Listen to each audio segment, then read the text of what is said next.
कहानी की शुरुआत 1993 से होती है, जहां एक हॉस्पिटल में एक डॉक्टर खुद की वीडियो रिकॉर्ड कर रही होती है, जिसमें वो बताती है कि गैब्रियल अब दिन प्रतिदिन ताकतवर और काफी हिंसक होता जा रहा है। और जो डॉक्टर ये सब बता रही होती है उसका नाम होता है डॉक्टर फ्लोरेंस। तभी वहाँ पे डॉक्टर बेन आ जाते हैं, जो उसे बताते हैं कि गैब्रियल काफी गुस्से में है। और जब डॉक्टर फ्लोरेंस की टीम उस रूम के लिए जा रही होती है जहाँ की उन्होंने गैब्रियल को कैद किया था, तो हम देखते हैं कि पूरे हॉस्पिटल में अफरा तफरी का माहौल है और गैब्रियल अपने रूम में काफी हिंसक तरीके से लोगों को मार रहा है। अब ये गैब्रियल कौन है, इसके बारे में हम आपको अभी नहीं बताएंगे, क्योंकि इससे आपका मजा खराब हो जाएगा। जैसे जैसे ये एक्सप्लेनेशन आगे बढ़ेगा आपको इसके बारे में खुद ही पता चल जाएगा। बाहर एक गार्ड एक डार्ट गन को तैयार कर रहा होता है ताकि वो गैब्रियल को बेहोश कर सके।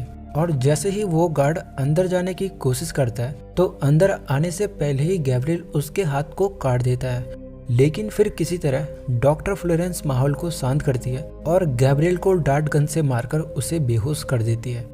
बेहोश हो जाने के बाद वो उसे चेयर से बांध देते हैं। डॉक्टर फ्लोरेंस देखते हैं कि गैब्रियल ने कई हॉस्पिटल स्टाफ्स को बहुत बुरी तरह मार दिया है, जिसके लिए वो गैब्रियल को एक बच्चे की तरह डांट रही होती है। लेकिन तभी पास में रखे रेडियो से आवाज आती है कि वो उन सबको मार देगा, और ये कोई और नहीं बल्कि खुद गैब्रियल होता है, जो कि रेडियो के जरिए इन सबको धमकी दे रहा होता है। ये देख डॉक्टर बेन के होश उड़ जाते हैं कि वो ऐसे कैसे कम्युनिकेट कर पा रहा है। तो डॉक्टर फ्लोरेंस डॉक्टर बेन को बताती है कि गैब्रियल के पास कुछ अनोखी शक्तियां हैं, जिससे वो पास में रखे किसी भी ऑडिबल डिवाइस से कम्युनिकेट कर सकता है। गैब्रियल अब काफी हिंसक होता जा रहा है, जिससे डॉक्टर फ्लोरेंस को काफी गुस्सा आ रहा होता है और वो कड़े शब्दों में खुद से कहती है कि अब कैंसर को काट फेंकने का टाइम आ चुका है। अब वो ऐसा क्यों कहती है इसका पता भी आपको मूवी के अंत तक चल जाएगा। और फिर इस घटना के बाद सीन शिफ्ट होता है प्रेजेंट में, जहां हमें मेडिसन नाम की एक प्रेग्नेंट महिला को दिखाया जाता है, जिसके अपने ही पति ड्रेक के साथ रिलेशन अच्छे नहीं है। मेडिसन और ड्रेक जब आपस में बात कर रहे होते हैं तो हमें पता चलता है कि मेडिसन पहले भी कई बार मां बनने का ट्राई कर चुकी है, लेकिन हर बार उसका बच्चा मरा हुआ ही पैदा होता है। और इसी बात से मेडिसन और ड्रेक काफी डिप्रेस्ड होते हैं। ड्रेक को भी अब मेडिसन से कोई उम्मीद नहीं होती, इसीलिए वो गुस्से में मेडिसन को जोर से धक्का देता है, जिससे मेडिसन का सर पीछे वॉल से टकरा जाता है, जिससे उसके सर के पीछे से ब्लीडिंग होने लगती है। यहाँ पे हमें ड्रैक की बातों से पता चलता है कि ड्रैक एक अब्यूजिव हस्बैंड है, जो कि अक्सर उसे अब्यूज करता रहता है। ड्रैक नीचे एड किट लेने के लिए दौड़ता है, लेकिन मेडिसन किसी तरह उठ के दरवाजे को लॉक कर देती है। बाद में ड्रैक अपनी इस हरकत के लिए उससे माफी भी मांगता है, लेकिन मेडिसन दरवाजा नहीं खोलती, जिस वजह से रात को ड्रैक को नीचे ही सोना पड़ता है। और रात को जब ड्रैक सो रहा होता है तो उसे कुछ अजीब सी आवाज सुनाई पड़ती है, जिसके बाद वो उठ जाता है। ड्रैक देखता है कि किचन में किसी ने मिक्सर ऑन करा हुआ है, और जब वो किचन में जाता है तो वहाँ पे कोई नहीं होता। ड्रैक जैसे ही मिक्सर बंद करता है तो वैसे ही फ्रिज का डोर ओपन हो जाता है, और इसी बीच हम ड्रैक के पीछे एक काले साये को देखते हैं। ड्रैक की नज़र सोफे पे पड़ती है, जहाँ पे एक काला साया टीवी देख रहा होता है, जिसे देखने के बाद ड्रैक बुरी तरह डर जाता है। और इससे पहले कि ड्रैक लाइट्स को ऑन करे, पीछे से एक काला साया उस पर अटैक कर देता है और उसकी ब्रूटली हत्या कर देता है। और इसी सीन के साथ मेडिसिन भी उड़ जाती है, और अब हमें पता चलता है कि ये बस मेडिसिन का एक नाइटमेयर था। बाद में जब मेडिसिन अपने पति को देखने नीचे जा रही होती है तो वो अपने पति को सच में ही मरा हुआ देखती है।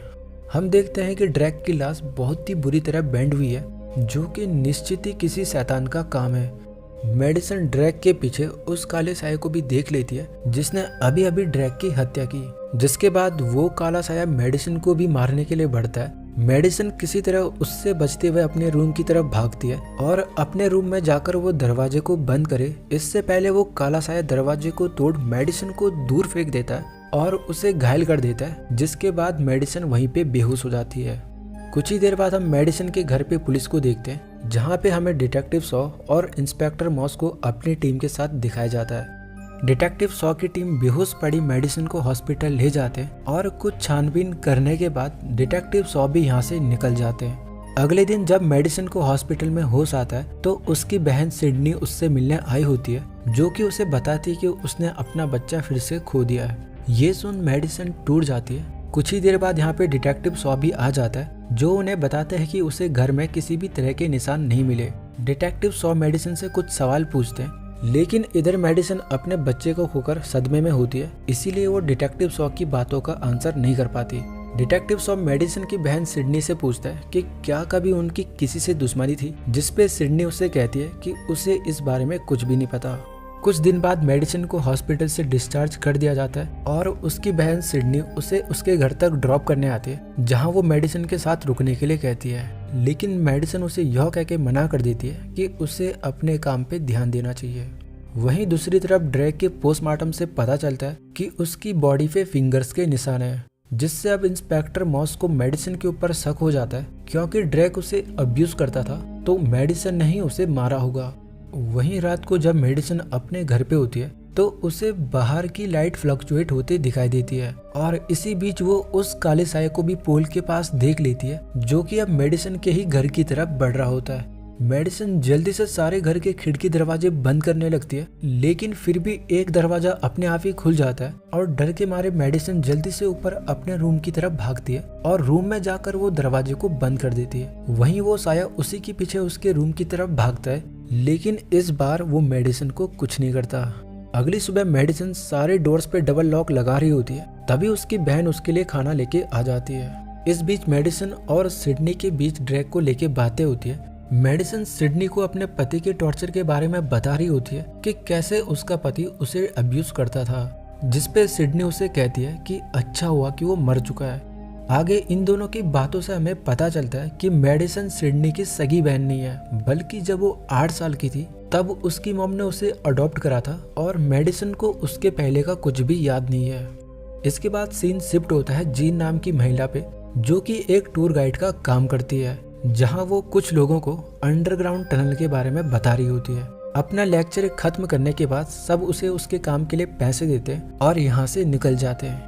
जीन भी घर के लिए निकल ही रही होती है कि तभी यहाँ पे सारी लाइट्स फ्लक्चुएट होना शुरू हो जाती है और ऊपर से एक अजीब तरह का क्रिएचर उस पर अटैक कर देता है और उसे घायल कर देता है। अब अगले सीन में जब जीन की आंख खुलती है तो जीन देखती है कि उसके आगे एक काला साया खड़ा है।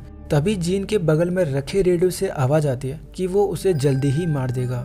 यहाँ पे हम ये जान जाते हैं कि जीन को गैब्रियल ने ही किडनैप करा है। गैब्रियल उसे बताता है कि वो जल्दी उसे मार देगा, लेकिन इससे पहले उसे डॉक्टर फ्लोरेंस से निपटना है। जिसके बाद हम डॉक्टर फ्लोरेंस को देखते हैं, जो कि अपने केबिन में होती है और तभी उसे एक कॉल आता है और कॉल पे और कोई नहीं बल्कि गैब्रियल होता है। गैब्रियल उसे वही कैंसर कार्ड फेंकने की बात कहता है जो कि हमने मूवी के स्टार्टिंग सीन में देखा था, लेकिन डॉक्टर फ्लोरेंस को कुछ समझ नहीं आता और जब वो अपनी एक फाइल निकालती है तो उसके अंदर एक छोटी बच्ची की तस्वीर को देखती है जिसकी उसने सर्जरी करी थी। एट द सेम टाइम दूसरी तरफ हमें मेडिसन को दिखाया जाता है जो कि वॉशिंग मशीन में कपड़े धोने के लिए जा रही होती है। जैसे ही वो वॉशिंग मशीन ओपन करती है तो वो डॉक्टर फ्लोरेंस को उसमें देखती है जो कि चिल्ला रही होती है। हम देखते हैं कि मेडिसन की सराउंडिंग्स भी चेंज होने लगती है और मेडिसन खुद को डॉक्टर फ्लोरेंस के घर पे पाती है, जहां मेडिसन देखती है कि गैब्रियल डॉक्टर फ्लोरेंस को बहुत गंदे तरीके से मार रहा है और मेडिसन कुछ नहीं कर पाती और बहुत जोर से चिल्लाने लगती है। लेकिन तभी वो खुद को अपने घर पे पाती है और ये सब उसका एक इल्यूजन मात्र था। इसी के साथ उसके सिर के पीछे से ब्लीडिंग होना भी शुरू हो जाती है और इसके बाद सीन शिफ्ट होता है डॉक्टर फ्लोरेंस के घर पे, जहाँ पे पुलिस आई होती है और डॉक्टर सॉ और इंस्पेक्टर मॉस डॉक्टर फ्लोरेंस की लाश को देखते हैं, यानी कि डॉक्टर फ्लोरेंस सच में मारी जा चुकी है। डॉक्टर सॉ और इंस्पेक्टर मॉस डॉक्टर फ्लोरेंस की लाश को देखते हैं जो कि पूरी तरह खून से लथपथ थी, यानी कि जो इल्यूजन मेडिसन ने देखा वो सच में हुआ। यहाँ पे डॉक्टर सॉ उसी फोटो को देख लेता है जो कि डॉक्टर फ्लोरेंस ने मरने से पहले निकाली थी। यहाँ पे इंस्पेक्टर मॉस डॉक्टर सॉ को बताती है कि डॉक्टर फ्लोरेंस बच्चों की एक बहुत ही फेमस सर्जन हुआ करती थी और वो अपने हर पेशेंट की इन्फो फाइल में रखती थी। वहीं दूसरी तरफ हमें गैब्रियल को दिखाया जाता है जो कि ट्रॉफी के नुकीले हिस्से से अपने लिए हथियार बना रहा होता है। हथियार बन जाने के बाद वो उसी हथियार से जीन को टॉर्चर भी करता है। वहीं इधर अब मेडिसन को टीवी पे डॉक्टर फ्लोरेंस की मौत के बारे में पता चलता है, जिससे वो बुरी तरह डर जाती है कि हर बार उसका इल्यूजन सच में कैसे बदल जाता है, लेकिन उसकी बहन सिडनी उसे संभालती है। दूसरी तरफ डॉक्टर सॉ उस बच्ची की फोटो को जो कि उसे डॉक्टर फ्लोरेंस के घर पे मिली थी एक ग्राफिक एक्सपर्ट को देता है और उस फोटो में दिखाई गई बच्ची को 30 साल तक आगे कंस्ट्रक्ट करने को कहता है। जिसके बाद हमें डॉक्टर बेन को दिखाया जाता है, जिन्हें हमने मूवी के स्टार्टिंग सीन में डॉक्टर फ्लोरेंस के साथ देखा था। डॉक्टर बेन फोन पे किसी से डॉक्टर फ्लोरेंस को लेके बातें कर रहे होते, लेकिन तभी उनका फोन डिस्कनेक्ट हो जाता है। जिसके बाद हमें मेडिसिन को दिखाया जाता है, जो कि अपने बेड पे सो रही होती है। तभी उसे दोबारा से इल्यूजन आता है और वो खुद को डॉक्टर बेन के बेड पे पाती है, जहां वही क्रिएचर गैब्रियल उसके बगल में सो रहे डॉक्टर बेन को बहुत गंदे तरीके से मार देता है। और पहली बार हम गैब्रियल के फेस को देखते हैं, जो कि बेहद ही घिनौना और क्रीपी होता है। इस इल्यूजन से डरकर मेडिसिन जोर जोर से चिल्लाने लगती है, लेकिन तभी वहां पर सिडनी आ जाती है और वो सिडनी को बताती है कि अब उसने डॉक्टर बेन को मार दिया। जिसके बाद अब ये दोनों पुलिस स्टेशन के लिए निकल जाते हैं, जहां वो डिटेक्टिव सॉ को अपने इल्यूजन के बारे में बताती है। जिसके बाद डिटेक्टिव सॉ की टीम डॉक्टर बेन के घर के लिए निकल पड़ते हैं, लेकिन इंस्पेक्टर मॉस को मेडिसिन के ऊपर बिल्कुल भी विश्वास नहीं होता। लेकिन जब इंस्पेक्टर मॉस बेन के घर में जाती है तो सच में ही डॉक्टर बेन की डेड बॉडी उन्हें वहाँ पे मिलती है। जिसके बाद अब उन्हें मेडिसिन की बातों का भरोसा होता है। यहाँ से छानबीन करने के बाद ये सब वापस पुलिस स्टेशन जाते हैं, जहाँ डॉक्टर सॉ मेडिसिन और सिडनी को कुछ देर वहीं पे रुकने के लिए कहता है। जिसके बाद मेडिसिन जब वॉशरूम में जाती है तो उसे एक कॉल आता है और कॉल पे गैब्रियल होता है। गैब्रियल उसे बताता है कि उसका नाम मेडिसिन नहीं बल्कि एमिली है और अब वो उसके लिए सबसे बदला लेने आ चुका है। यहाँ पे हमें इस बात का पता चलता है कि शायद मेडिसिन गैब्रियल को जानती है और इसीलिए गैब्रियल ने उस पर कभी भी जानलेवा हमला नहीं करा। मेडिसिन अपने बहन सिडनी को पुलिस स्टेशन से वापस घर ले आती है। उधर डिटेक्टिव सॉ उस बच्ची की 30 साल की आगे के कंस्ट्रक्ट फोटो को देखता है, जहां वो पाता है कि वो बच्ची और कोई नहीं बल्कि मेडिसिन ही है, जिसका इलाज डॉक्टर फ्लोरेंस की टीम ने मूवी की शुरुआत में किया था। वहीं दूसरी तरफ मेडिसिन और सिडनी अपनी मॉम एमा के घर उनसे मिलने जाती है, जहां एमा उन्हें बताती है कि गैब्रियल और कुछ नहीं बल्कि बचपन में मेडिसिन का इमेजिनरी फ्रेंड हुआ करता था, जिससे मेडिसिन बातें भी किया करती थी। उधर डिटेक्टिव सॉ फ्लोरेंस की रिकॉर्डेड वीडियो देखता है, जिससे अब उसे पता चलता है कि डॉक्टर बेन, डॉक्टर जॉन और डॉक्टर फ्लोरेंस ने ही मिलकर मेडिसिन का इलाज करा था। अब चूंकि डॉक्टर फ्लोरेंस और डॉक्टर बेन मारे जा चुके हैं, तो डॉक्टर जॉन ही कुछ इन्फॉर्मेशन दे सकते हैं। जिसके बाद डिटेक्टिव सॉ डॉक्टर जॉन के घर के लिए निकल जाता है। इधर फिर से मेडिसिन को एक इल्यूजन आता है, जहां वो डॉक्टर जॉन को देखती है। इससे पहले डिटेक्टिव सॉ यहाँ पे पहुंचे, गैब्रियल डॉक्टर जॉन को भी मौत के घाट उतार देता है। लेकिन इसी बीच यहाँ पे डिटेक्टिव सॉ भी आ जाता है, जिसके बाद गैब्रियल और डिटेक्टिव सॉ में हाथापाई होती है। डिटेक्टिव सॉ गैब्रियल के ऊपर फायर करता है, लेकिन गैब्रियल किसी तरह डिटेक्टिव सॉ को चकमा देकर यहाँ से भाग जाता है। दूसरे दिन इंस्पेक्टर मॉस और डिटेक्टिव सॉ एक साइकेट्रिस्ट के साथ मेडिसिन के घर पे आते हैं, ताकि वो मेडिसिन को उसकी पुरानी मेमोरी याद दिला सके, और वो इसमें कामयाब भी हो जाते हैं। जहाँ मेडिसिन उन्हें बताती है कि बचपन में गैब्रियल की वजह से ही उसे कई बार डांट पड़ा करती थी, और साथ ही एक बार गैब्रियल ने उसे कॉल पे ही हिप्नोटाइज करते हुए चाकू से केक काटने को कहा था। लेकिन इससे पहले मेडिसिन केक काटे तभी उसे होश आ जाता है, जहां वो देखती है कि जिसे वो केक समझ के काटने वाली थी वो दरअसल उसकी ही माँ एमा का पेट था, जो कि तब प्रेग्नेंट थी। इसके बाद सीन शिफ्ट होता है जीन की तरफ, जो कि किसी तरह गैब्रियल की कैद से आजाद हो जाती है और गैब्रियल से बचने के लिए यहाँ से निकल पड़ती है। लेकिन कुछ ही कदम चलने पे वो फ्लोर पे धंस जाती है और नीचे गिर जाती है, जहाँ पे डिटेक्टिव सॉ और इंस्पेक्टर मॉस मेडिसिन से पूछताछ कर रहे होते हैं। यहाँ पे हमें पता चलता है कि गैब्रियल ने जीन को मेडिसिन के घर के टॉप फ्लोर में ही रखा हुआ था। जीन को देख अब इंस्पेक्टर मॉस को मेडिसिन पे शक हो जाता है कि उसी ने जीन को किडनैप करके रखा हुआ था और वही गैब्रियल है, और अब तक जितने भी मर्डर हुए हैं वो सब मेडिसिन ने ही किए हैं, क्योंकि मेडिसिन के घर से गैब्रियल के हथियार और कपड़े भी मिल जाते हैं। इंस्पेक्टर मॉस को लगता है कि मेडिसिन ड्यूल पर्सनैलिटी डिसऑर्डर से सफर कर रही है, जिस वजह से वो कभी खुद ही गैब्रियल बन जाती है तो कभी मेडिसिन। लेकिन डिटेक्टिव सॉ यहाँ पे काफी कंफ्यूज लग रहा होता है, क्योंकि उसने गैब्रियल को देखा था। इसके बाद दिखाया जाता है कि जब डॉक्टर मॉस और डिटेक्टिव सॉ मेडिसिन को इंटरोगेट कर रहे होते हैं, तो तभी डॉक्टर सॉ को एक फोन कॉल आता है, और कॉल पे और कोई नहीं बल्कि गैब्रियल ही होता है, जो उसे बताता है कि वो मेडिसिन का इमेजिनरी फ्रेंड है, और मेडिसिन उसे कहती है कि वो एक डेविल है। जिसके बाद मेडिसिन को जेल में डाल दिया जाता है, क्योंकि इंस्पेक्टर मॉस को उस पर शक होता है। वहीं दूसरी तरफ सिडनी अपनी मॉम एमा से मिलने जाती है, और जिस हॉस्पिटल में मेडिसिन का इलाज हुआ था उसका पता लेकर मेडिसिन यहाँ से निकल जाती है। उधर हॉस्पिटल तक पहुँचने पे उसे पता लगता है कि वो अब बंद हो चुका है और काफी बंजर भी हो चुका है। लेकिन फिर भी सिडनी बेसमेंट में जाती है और कुछ रिकॉर्डिंग्स को कलेक्ट कर वापस घर के लिए आ जाती है। जब वो उन वीडियो रिकॉर्डिंग्स को प्ले करती है तो अब हमें मूवी का क्लाइमेक्स रिवील होता है, जो कि होता है कि जीन ही मेडिसन की असली माँ है तथा उसी ने मेडिसन को डॉक्टर फ्लोरेंस को दिया था। वीडियो फुटेज में डॉक्टर फ्लोरेंस गैब्रियल के बारे में बता रही होती है कि मेडिसन और गैब्रियल दोनों ट्विंस हैं, लेकिन गैब्रियल पूरी तरह से ग्रो नहीं कर पाया, जिससे वो मेडिसन के साथ ही जुड़ा रह गया। वीडियो फुटेज में हम मेडिसन को देखते हैं, जिसके पीछे हम एक घिनौने अजीब से क्रिएचर को देख पाते हैं, जो कि मेडिसन की बैक साइड से जुड़ा हुआ था। डॉक्टर फ्लोरेंस बता रही होती है कि ट्विंस और एक साथ जुड़े होने की वजह से गैब्रियल और मेडिसन का दिमाग एक ही है। यही वजह है कि गैब्रियल मेडिसन को भी कंट्रोल कर सकता है।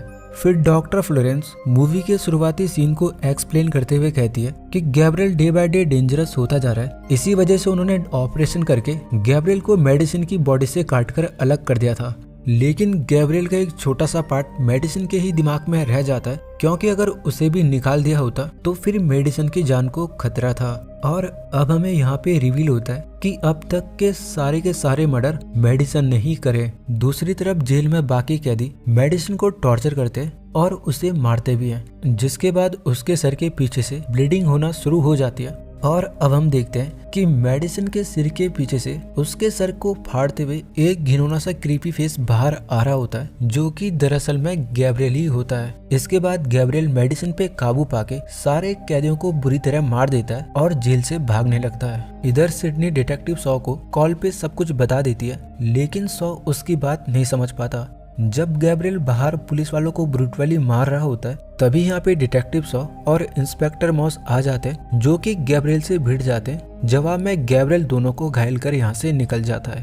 तभी यहाँ पे सिडनी भी आ जाती है। इंस्पेक्टर मॉस सिडनी को हॉस्पिटल में जीन के पास जाने को कहती है, क्योंकि गैब्रियल का अगला टारगेट जीनी होती है। सिडनी और डिटेक्टिव सॉ जल्दी से हॉस्पिटल के लिए निकल जाते हैं, जहां सच में ही गैब्रियल जीन को मारने वाला होता है। लेकिन तभी वहां पे डिटेक्टिव सॉ आ जाता है, जो कि गैब्रियल पे फायर करता है। जवाब में गैब्रियल उसे अपने हथियार से मार देता है। सिडनी किसी तरह सॉ की गन लेकर गैब्रियल को रोकने का प्रयास करती है, लेकिन गैब्रियल उसके ऊपर भी हॉस्पिटल बेड से वार कर देता है, जिससे सिडनी बुरी तरह जख्मी हो जाती है और बेड के नीचे दब जाती है। गैब्रियल उसे बताता है कि वो हमेशा से उसे मारना चाह रहा था, लेकिन वो उससे हर बार बच गई थी। यहाँ पर सिडनी मेडिसन को खुद पे काबू करने के लिए मोटिवेट कर रही होती है, लेकिन गैब्रियल ऐसा नहीं होने देता।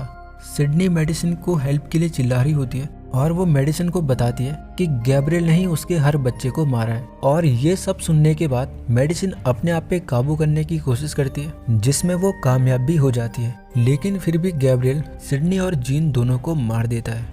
लेकिन इसी के साथ हम देखते हैं कि गैब्रियल की सराउंडिंग्स चेंज होने लगती है और हम सिडनी और जीन दोनों को जीवित पाते हैं। दरअसल ये सब गैब्रियल का एक इल्यूजन था, जो कि उसे मेडिसन दिखा रही थी, क्योंकि अब मेडिसन ने अपने दिमाग पे काबू पा लिया है। और जो गैब्रियल अब तक मेडिसन को इल्यूजन दिखाता था, उसे अब मेडिसन इल्यूजन दिखा रही होती है। मेडिसन गैब्रियल को इमेजिन करके कहती है कि अब ये शरीर उसका है और इस शरीर पे सिर्फ और सिर्फ उसी का हक है, जिस पे गैब्रियल कहता है कि वो उसे ज्यादा देर तक काबू में नहीं रख पाएगी और वो कभी ना कभी बाहर आ ही जाएगा। जिसके बाद हम गैब्रियल को मेडिसन के सर के पीछे से अंदर जाते हुए देखते हैं। इसके बाद मेडिसन सिडनी के ऊपर से वो बेड भी हटा देती है और अपनी बहन को गले से लगा लेती है। और इसी सीन के साथ इस कहानी का अंत होता है। दोस्तों, अगर आपको ये एक्सप्लेनेशन पसंद आया हो तो आप इस चैनल को सब्सक्राइब कर मुझे सपोर्ट कर सकते हो।